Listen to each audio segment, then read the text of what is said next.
I helped an alien woman escape. The next day, she ruled the council. Marcus Webb had been hauling cargo through the outer fringe for 7 years, and in all that time, he had learned one important rule: never get involved in other people's problems. The galaxy was a complicated place, full of ancient alien species with their own politics, their own wars, and their own reasons for doing things that humans could barely understand. Marcus was just a simple cargo hauler, moving containers of processed minerals and agricultural supplements from one station to another, making enough credits to keep his ship running and his stomach full. That rule worked perfectly until the day he found her hiding in his cargo bay. Marcus had just left Helios 7, a massive trading station that floated in the darkness between star systems. He had picked up a shipment of rare earth metals destined for a colony world 3 jumps away. It was supposed to be a routine run, the kind he had done 100 times before. His ship, the Longshot, was old but reliable, a modified freighter that had seen better days but still got him where he needed to go. He was 2 hours into the journey when the ship's computer alerted him to an unusual energy signature in the cargo bay. At first, Marcus thought it might be a malfunction. The Longshot's sensors were old and sometimes gave false readings, but something made him check it out anyway. Maybe it was instinct, or maybe it was just boredom. What he found made his blood run cold. She was collapsed behind a stack of cargo containers, barely conscious. Her skin was pale blue, almost luminescent in the dim lighting of the cargo bay, and her hair was long and silver, flowing down her back like liquid metal. Marcus recognized her species immediately.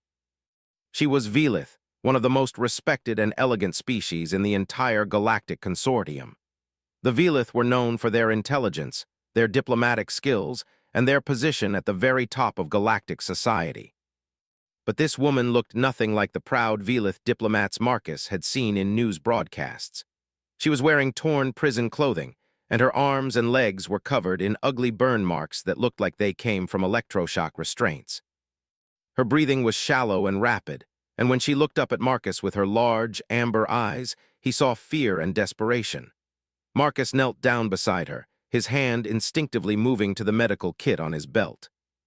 He had basic training in emergency medicine, something all independent cargo haulers learned because you never knew when you might be days away from the nearest station with a serious injury.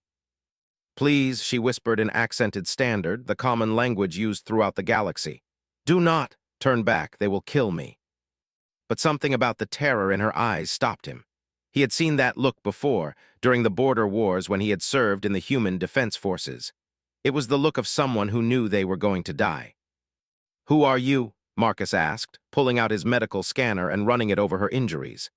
"My name is Saravin," she said, wincing as Marcus began treating the worst of her burns. "And I am being hunted by people who want me dead before I can reveal what I know."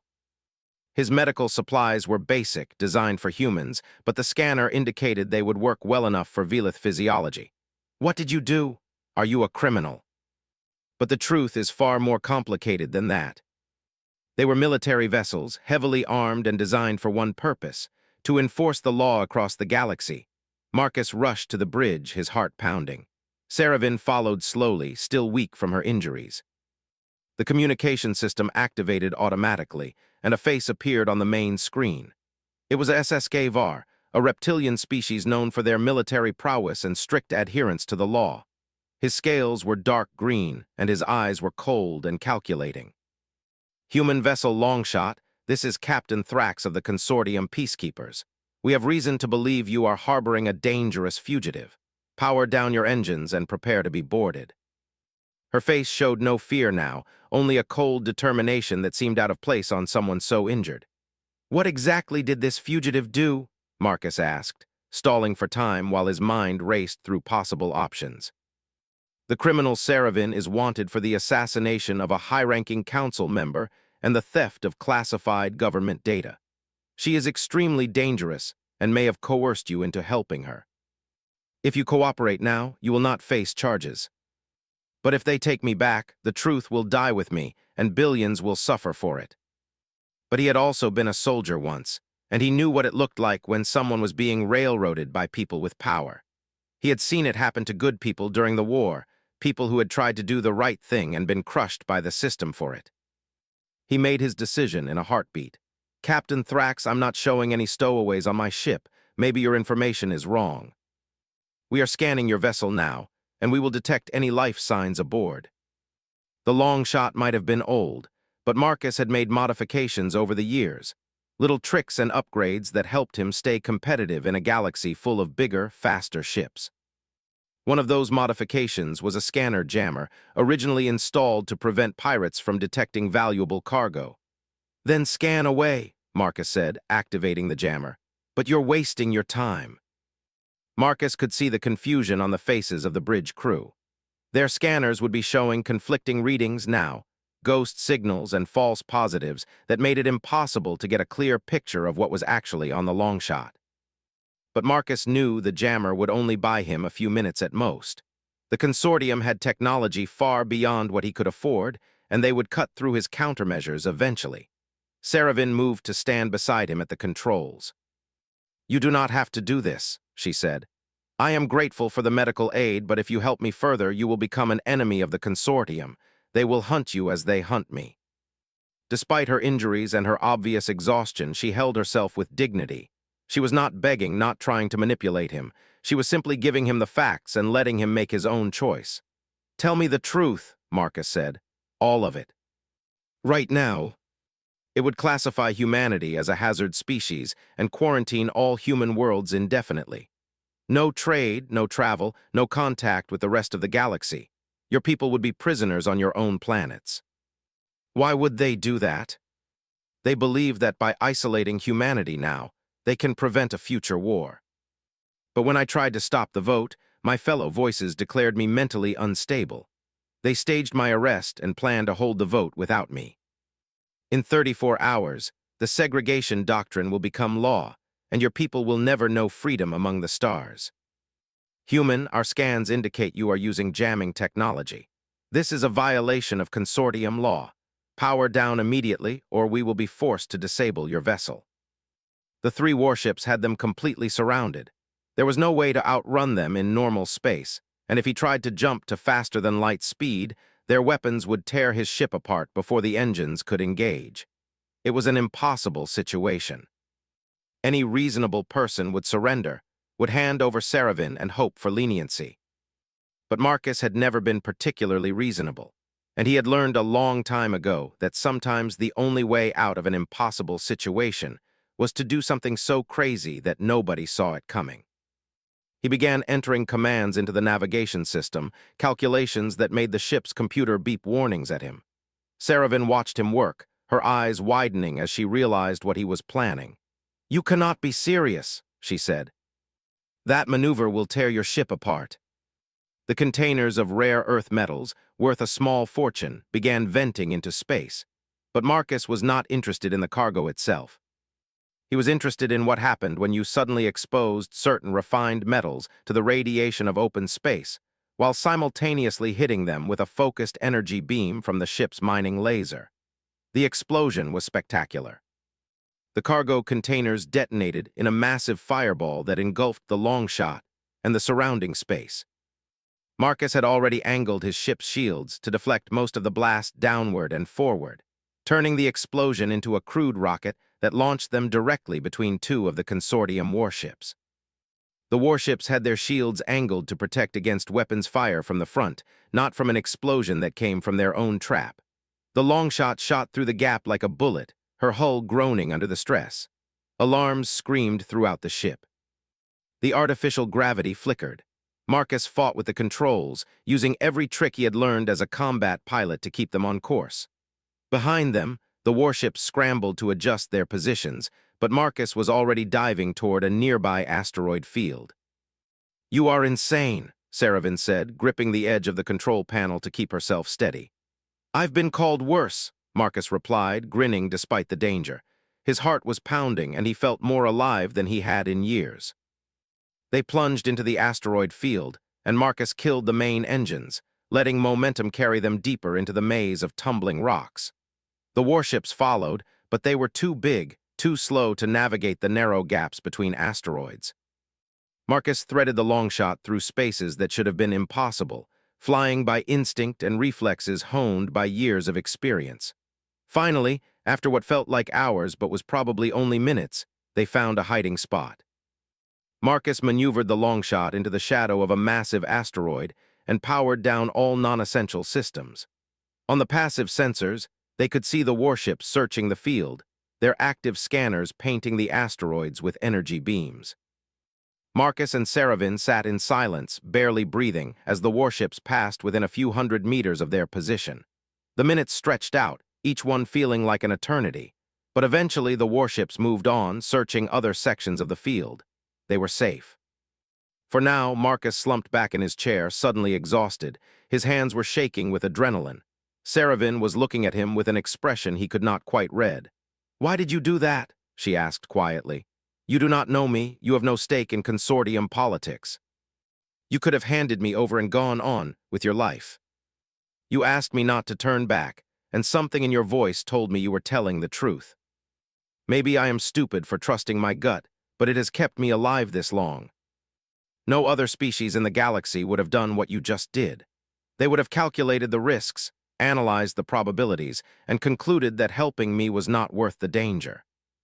We tend to just do things and figure out the consequences later." The explosion and the high-speed flight through the asteroid field had damaged several systems. It would take him a few hours to get everything working again.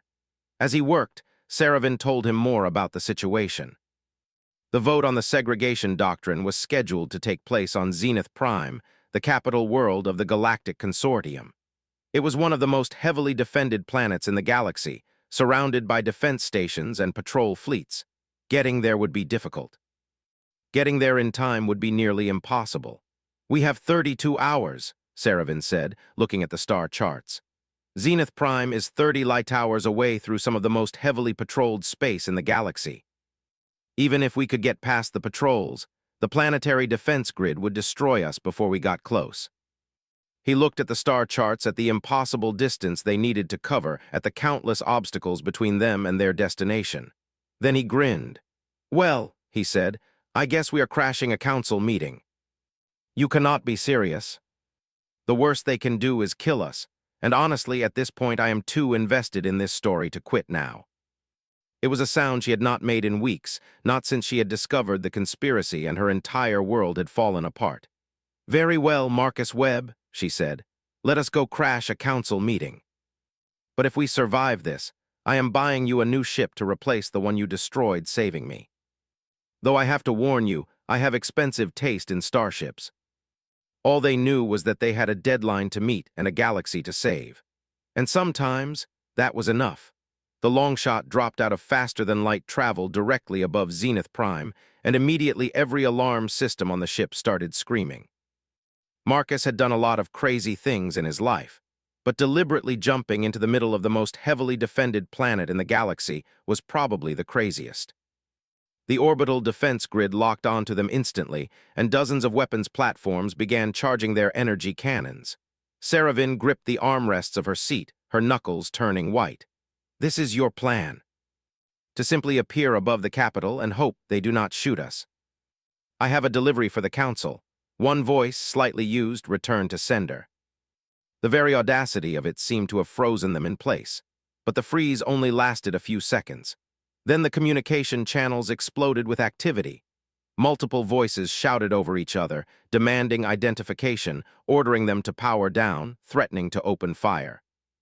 Through it all, Marcus could hear one voice that stood out from the rest, cold and familiar. "Human vessel, this is Captain Thrax. You have violated consortium airspace and are harboring a dangerous fugitive. Power down your engines and prepare to be boarded, or we will destroy you."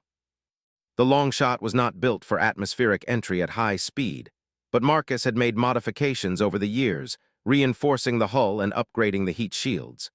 The ship shook violently as they hit the upper atmosphere, and warning lights lit up across the control panel. Energy beams lanced through the space around them. The defense platforms were firing, trying to disable the ship without destroying it completely. Marcus threw the longshot into a series of evasive maneuvers, rolling and spinning in ways that no cargo ship should be able to move. He used the atmosphere itself as a weapon, angling the ship so that the superheated air from their descent created a thermal barrier that disrupted the targeting systems of the defense platforms. Saravan watched in amazement as Marcus flew through what should have been impossible situations. He dove through a gap between two defense satellites that was barely wider than the ship itself. He used the debris field from an old orbital construction project as cover, weaving between chunks of metal and abandoned equipment. Every move was unpredictable, chaotic, and somehow it worked. "Where did you learn to fly like this?" Saravan asked, her voice tight with stress. "Border wars," Marcus said, his eyes never leaving the controls. "I flew attack runs against pirate bases in asteroid fields." "You learn real quick that the best way to avoid getting hit is to never be where the enemy thinks you are going to be." Zenith Prime was beautiful, a world of gleaming towers and floating gardens, where the most powerful beings in the galaxy made decisions that affected trillions of lives. The council chamber was located in the center of the city, a massive structure that looked like a crystalline mountain rising from the ground. Marcus aimed straight for it. More defense ships rose to meet them, smaller and faster than the orbital platforms. These were atmospheric fighters, piloted by some of the best military personnel in the consortium. They formed a net around the Longshot, trying to force Marcus to change course. Energy beams struck the ship's shields, draining them rapidly. "Shields at 30%, the computer announced in a calm voice that contrasted sharply with the chaos around them. Marcus did something that no sane pilot would do. He shut off the engines and let the Longshot drop like a rock. The fighter pilots, expecting him to continue forward or try to climb, were caught completely off guard. The Longshot fell through their formation, and Marcus reignited the engines at the last possible moment, pulling up just meters above the city streets. They shot through the urban canyons between towers, flying so low that pedestrians on the streets dove for cover. The fighters followed, but they were too fast, too committed to their pursuit vectors. 3 of them crashed into buildings trying to match Marcus's turns. The others fell back, unable to risk civilian casualties by continuing the chase at such low altitude. The Plaza of Voices appeared ahead, a massive open space in front of the council chamber. Marcus could see crowds gathered there, thousands of beings from dozens of species, all watching the giant screens that showed what was happening inside the chamber. The vote on the segregation doctrine was about to begin. "Hold on," Marcus said, and aimed the Longshot directly at the plaza. The ship hit the ground hard. Marcus had tried to control the landing, but with damaged engines and failing systems, it was more of a controlled crash than anything else. The Longshot skidded across the plaza, tearing up the decorative stonework and scattering the crowd. Finally, after what felt like forever, the ship came to rest at the base of the steps leading up to the council chamber. Smoke poured from the engines. Sparks flew from damaged systems, but they were down, and more importantly, they were alive. Marcus unbuckled his harness and helped Saravan to her feet. She was injured from the rough landing, a cut above her eye bleeding silver blood, but her eyes were fierce and determined. "Can you walk?" Marcus asked. "I can run if I have to," Saravan replied. They made their way to the cargo ramp and opened it. Outside, consortium guards were already surrounding the ship, their weapons raised.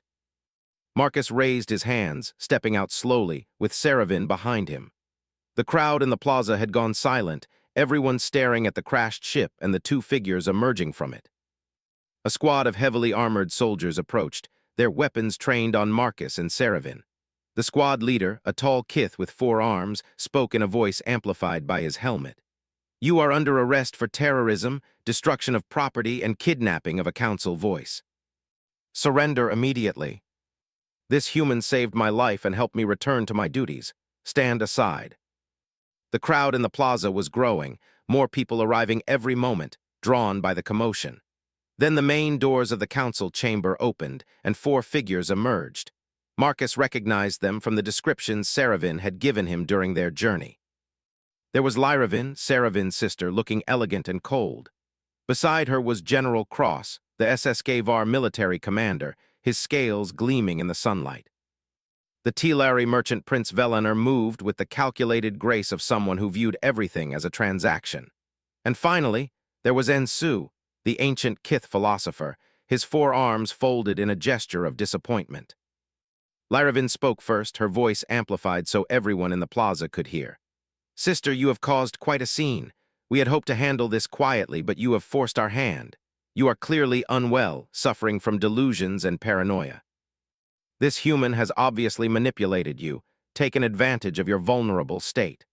Guards, please escort my sister to the medical facility and arrest this human for his crimes. Is that the story you are telling now?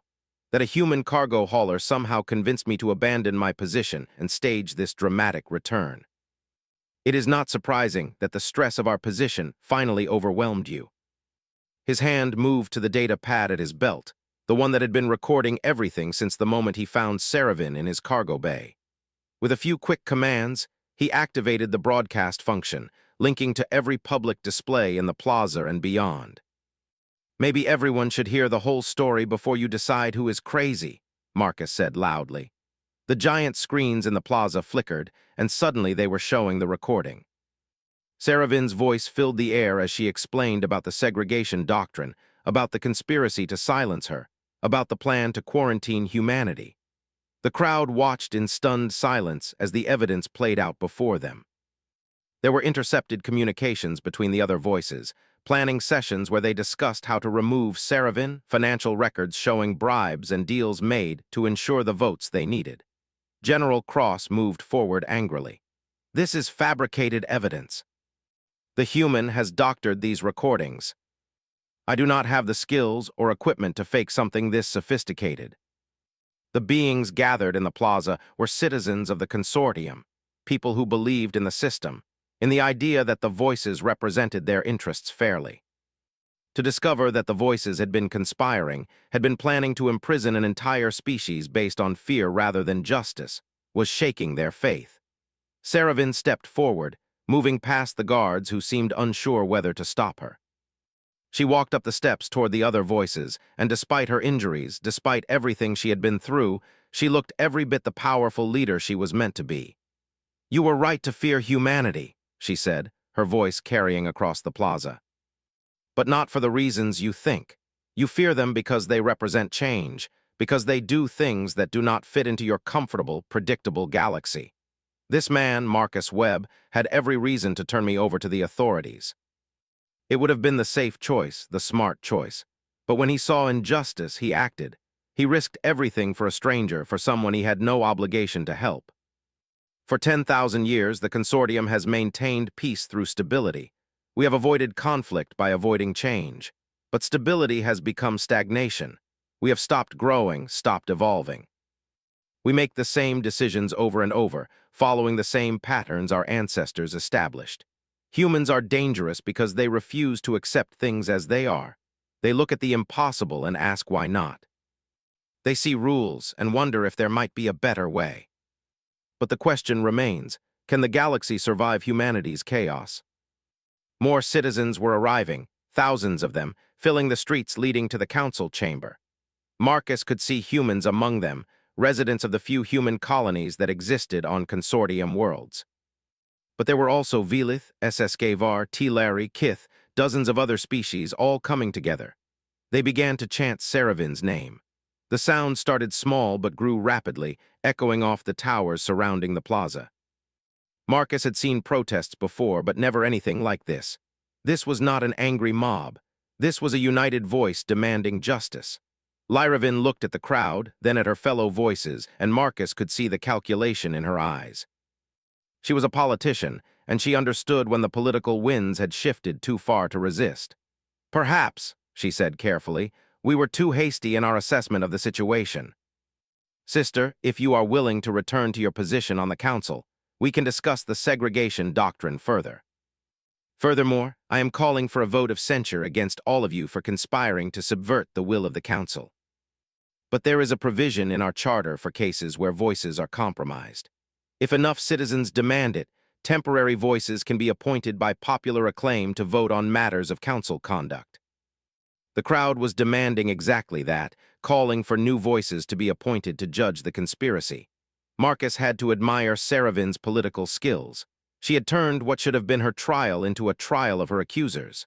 Over the next hour, events moved rapidly. General Cross, recognizing that he had lost, resigned his position rather than face formal charges. Velener, ever the survivor, suddenly claimed that he had been gathering evidence against the conspiracy all along and offered to testify. And Sue simply admitted that he had made an error in judgment and asked for forgiveness. Only Lyravin remained defiant until the very end. She stood facing her sister, her expression cold. "You have won," she said, "but you have also torn apart the unity of the council. We will never be the same after this." Tears appeared in her eyes, and she asked quietly, "When did we stop believing in what this council was meant to be?" Within hours of the confrontation, the political landscape of the consortium had completely changed. Saravin was not only restored to the council, but was elected first voice by popular acclaim, giving her tie-breaking authority on all council decisions. The segregation doctrine was not just defeated, but reversed. Saravin announced the Integration Initiative, a program that would grant humanity full council representation and accelerate their integration into galactic society. Marcus watched all of this from the plaza, sitting on the steps of his crashed ship. Medical teams had treated his minor injuries, and engineers were already examining the long shot to see if it could be repaired. He felt exhausted, drained in a way that went beyond physical tiredness. Saravin found him there as the sun was setting over Zenith Prime. She looked better now, her injuries treated, wearing the formal robes of a council voice. But when she sat down beside him on the steps, she looked like the same person he had found hiding in his cargo bay. "The council wants to make you an ambassador," she said. "Humanity needs representation, and there is no one who better exemplifies what your species truly is. But you would start it for the right reasons. Changing laws is easy compared to changing minds. There are billions of beings in the consortium who still fear humanity, who still believe you are too dangerous to integrate. It will take time, patience, and probably a few more crazy stunts like the one you pulled today. But I think I will leave the politics to you. That is what your species brings to us, Marcus Webb. Conscience wrapped in courage. Never lose that." It was bigger, faster, and far more advanced than his old freighter. Saravin had also given him a contract for special deliveries, running sensitive cargo and messages for her personally. As he prepared to depart Zenith Prime, Marcus looked out at the stars and smiled. He had set out to make a simple cargo run, and somehow he had ended up changing the galaxy. It was ridiculous, impossible, and completely insane. In other words, it was very human. The long-shot II jumped to faster-than-light speed, and Marcus Webb headed back out into the galaxy, just a simple cargo hauler who had done the right thing and accidentally made history. Behind him on Zenith Prime, Saravin stood in the council chamber, looking up at the same stars, knowing that the galaxy would never be the same. And that was exactly how it should be. 6 months had passed since Marcus Webb crashed a ship into the Plaza of Voices and accidentally became the most famous human in the galaxy. He had tried to go back to his normal life, hauling cargo and avoiding trouble, but the galaxy had other plans. Everywhere he went, people recognized him.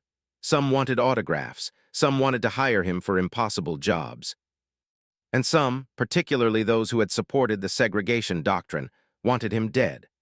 Marcus was currently on a mining station called Epsilon Ridge, waiting for a shipment of medical supplies that he was supposed to deliver to a human colony in the Outer Rim.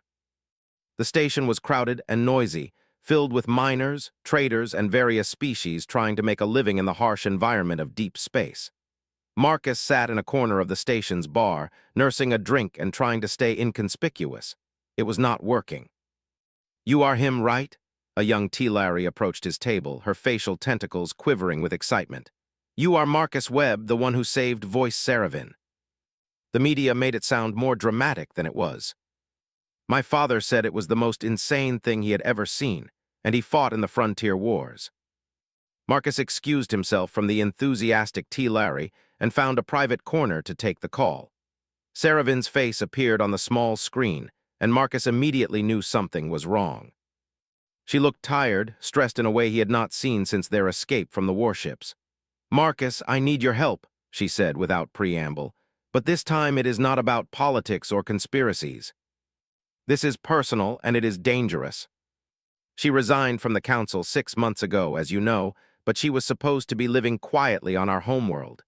3 days ago, she sent me a message. She said she had discovered something terrible, something that made the segregation doctrine look like a minor policy disagreement. Then her signal went dark.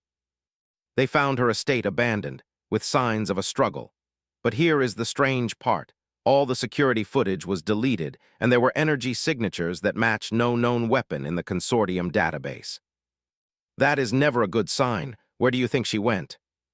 The dead zone was a region of space that had been abandoned centuries ago after a catastrophic war between two ancient alien species. Nothing lived there now, and the few ships that ventured into that territory rarely came back. It was considered cursed by most spacefaring cultures, a place where the normal rules of physics sometimes stopped working correctly. "You want me to go into the dead zone and look for your sister?" Marcus said. It was not a question. "I cannot send official consortium forces," Saravan explained. "If word gets out that a former voice disappeared while investigating something in the dead zone, it will cause panic.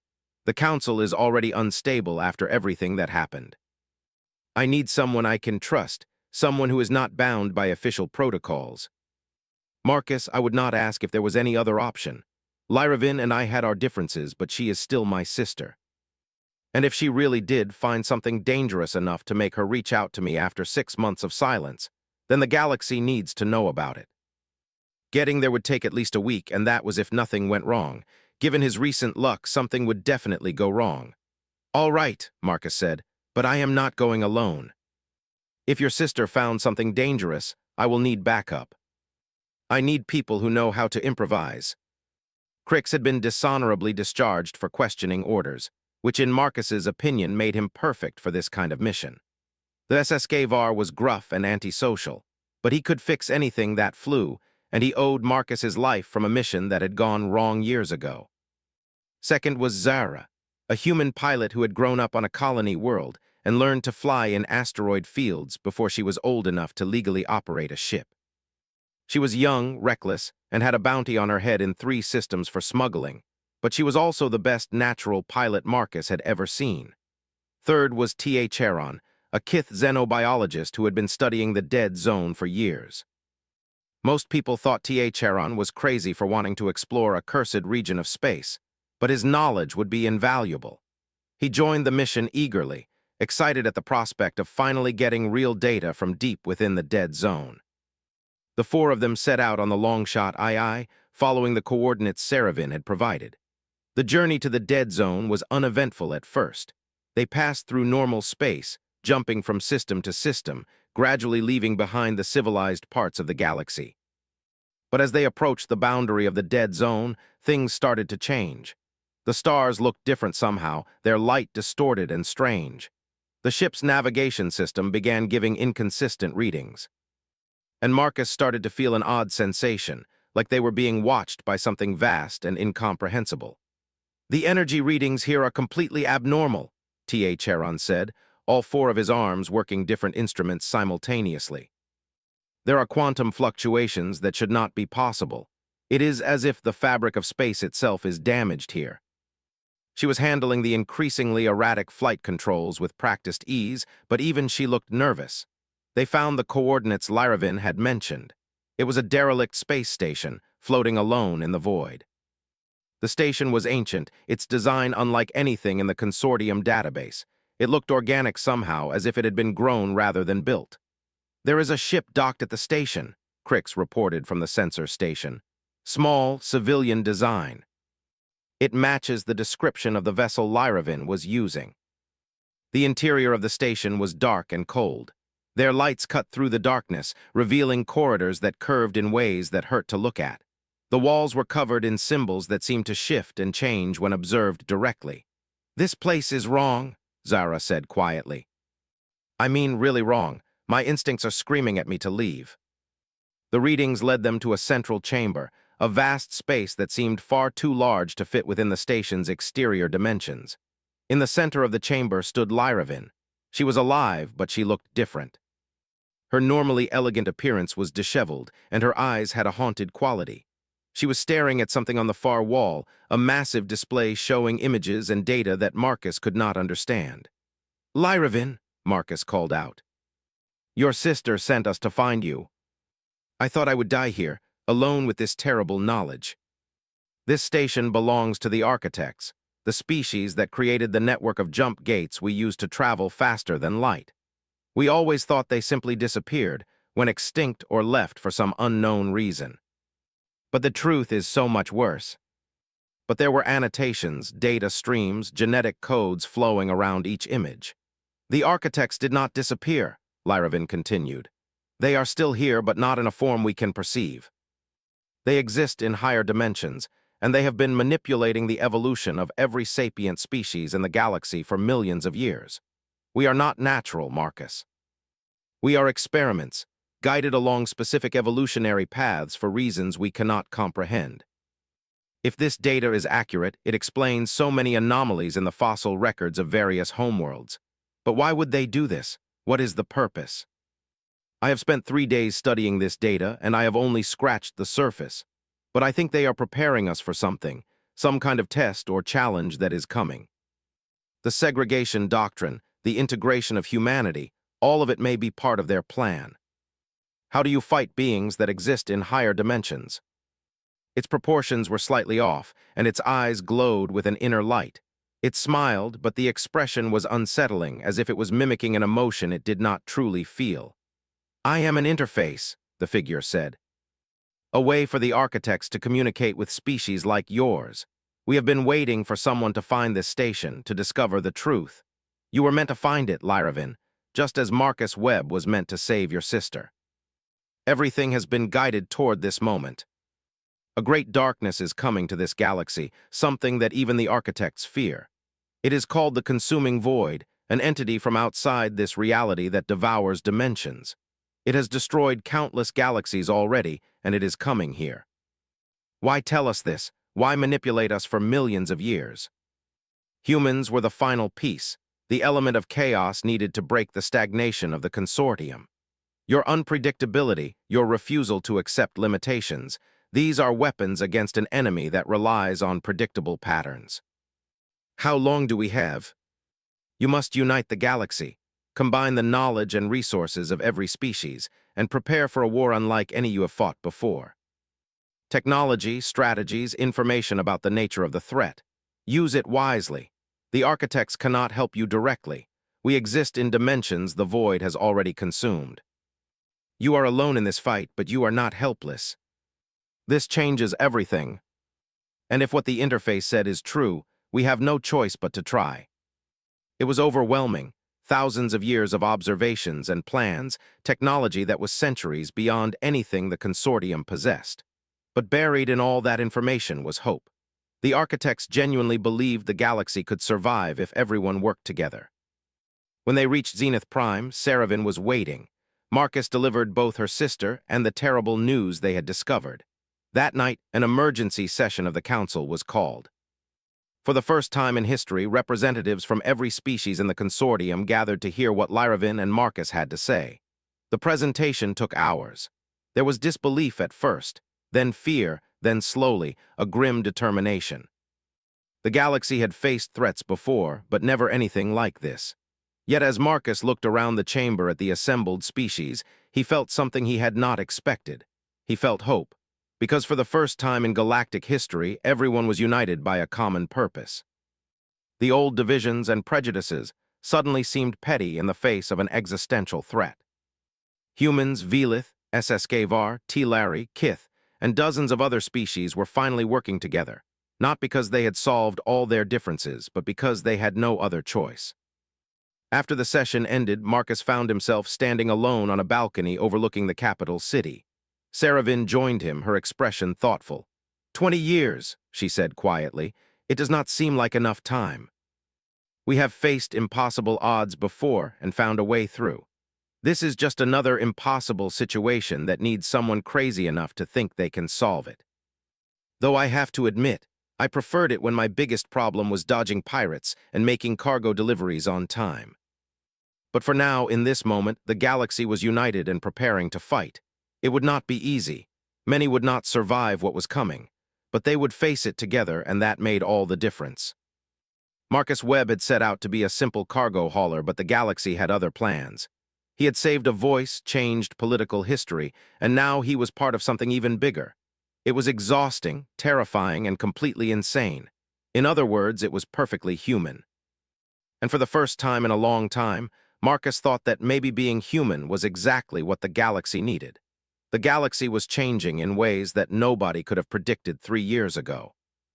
Marcus Webb stood on the observation deck of Unity Station, a massive orbital platform that had been constructed in record time as a symbol of the new cooperation between species.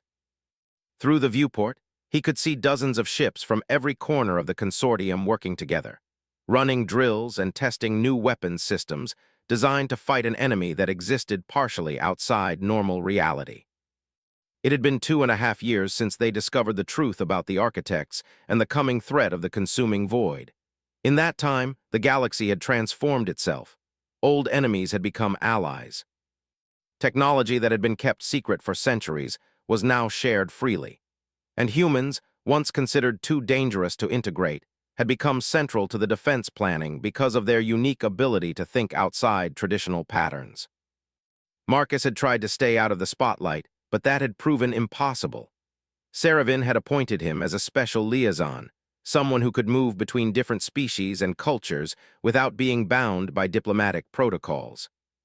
It was a fancy title for what essentially meant he solved problems that nobody else wanted to touch. His communication device chirped, pulling him from his thoughts. It was Zara, her voice urgent. "Marcus, we have a situation in the Kelton sector. You need to see this." "What happened?" Marcus asked. Zara pulled up a display showing a remote star system. A survey team was mapping potential defensive positions in this system when they detected something. "It is a ship, Marcus, not one of ours and not anything in any database.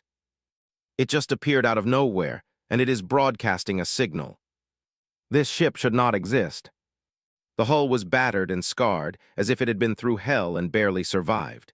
As Marcus watched, the distress signal played again, an automated message in Old Earth Standard. "This is the colony ship Prometheus. We have encountered an unknown anomaly. Crew is down to minimal levels. If anyone receives this message, please respond. We have children aboard. Please, we need help." The Prometheus was one of the generation ships that left Earth over 300 years ago, long before faster-than-light travel was developed. It was supposed to reach a distant star system, but it disappeared. Everyone assumed it was destroyed. "We are going to investigate." That ship appears in the middle of nowhere, broadcasting a signal from 300 years ago. It is too convenient. Besides, convenient or not, we need to know what happened to them. If they encountered something related to the consuming void, that information could be vital. Zara piloted, while Crix handled the sensors and 2 human medics prepared their equipment. As they approached the ancient colony ship, Marcus could see the extent of the damage more clearly. The hull was covered in strange marks, almost like burns, but with a quality that seemed wrong somehow, as if the metal had been touched by something that should not exist in normal space. "I am reading power fluctuations throughout the ship," Crix reported. "Life support is barely functioning, and there are areas where the laws of physics seem to be distorted. This ship has definitely encountered something unusual." The moment Marcus stepped aboard, he felt the wrongness that Crix had detected. The air was cold, much colder than it should be with life support running, and there was a strange quality to the light, as if shadows were darker and more substantial than normal. The team moved carefully through the corridors. The ship was a maze of narrow passages designed for long-term habitation.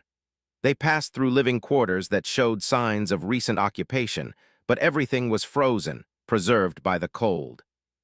Children's toys lay scattered on floors, photos of families decorated walls. It was like walking through a ghost ship, a snapshot of lives interrupted. "Life signs are coming from the central habitation module," one of the medics said, checking her scanner. "Multiple individuals, but their readings are strange. Heart rates are extremely slow, almost like hibernation. They were unconscious, their bodies covered in a thin layer of frost.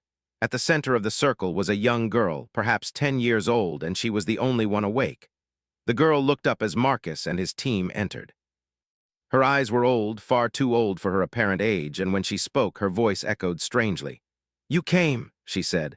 "After all this time, someone finally came. What happened here? Where is the rest of the crew?" "My name is Sarah. and I have been waiting for someone to find us so I could deliver a warning. Holographic images appeared, showing the Prometheus's journey. They had been traveling for 70 years when they encountered something in deep space, a tear in reality itself. The ship had been pulled through, and when it emerged, it was in a place that should not exist, a space between dimensions. "We encountered them," Sarah said, her voice hollow. "The void entities. They noticed our ship, noticed that we were alive and thinking. Most of the crew went mad within days. Some killed themselves. Others were simply consumed, their bodies and minds unraveling into nothing. But a few of us, the children born during the voyage, we adapted somehow. We could perceive the void without losing our sanity completely. They had managed to escape back into normal reality, but the journey had cost them. One by one, the survivors had entered a form of suspended animation, preserving their lives while the ship drifted through space. "Why did you stay awake?" Marcus asked Sarah. "Because someone had to," she replied. "Someone had to remember what we learned to pass on the knowledge to whoever found us. The void is not just an entity that consumes dimensions. It is intelligent, Marcus Webb. It learns from what it devours. And it has learned about humans. It has studied you, learned to predict your unpredictability. The architects were counting on humanity's chaos to be a weapon against the void, but the void has adapted. It knows how humans think now, how you react to impossible situations. Your greatest strength has been neutralized.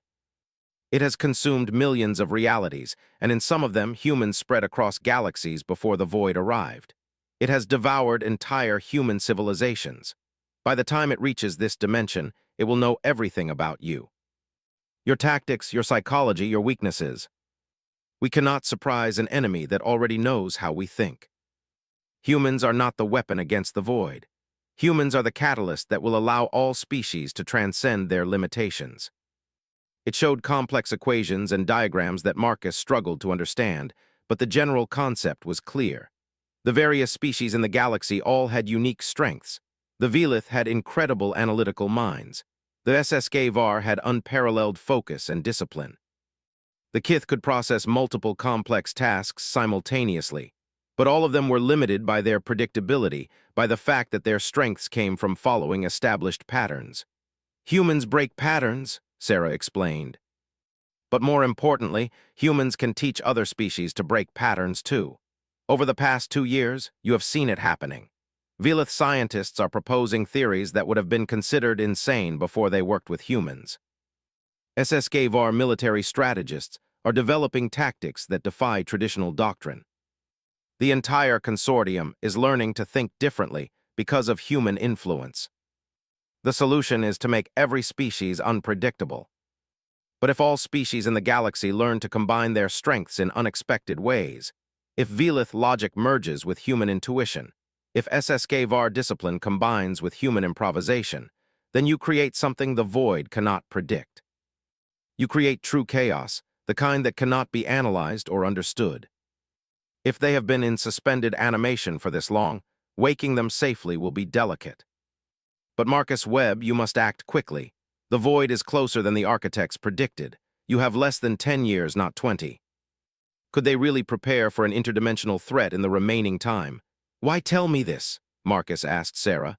"Why not broadcast this to everyone? You were the one who started this change, who showed the galaxy that following the rules was not always the answer. You saved a voice when you should have turned her in. You crashed a ship into the most secure location in the galaxy when any rational person would have given up.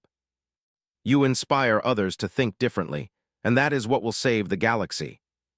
The process of safely waking them from suspended animation took weeks, but eventually all 23 survivors were conscious and sharing their knowledge.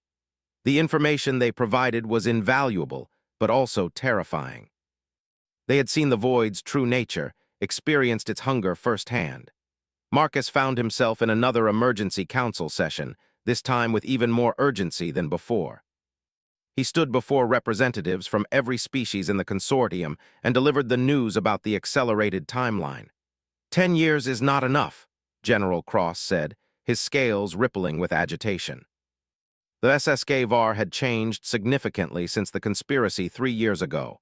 He had dedicated himself to the defense effort, using his military expertise in service of the greater good.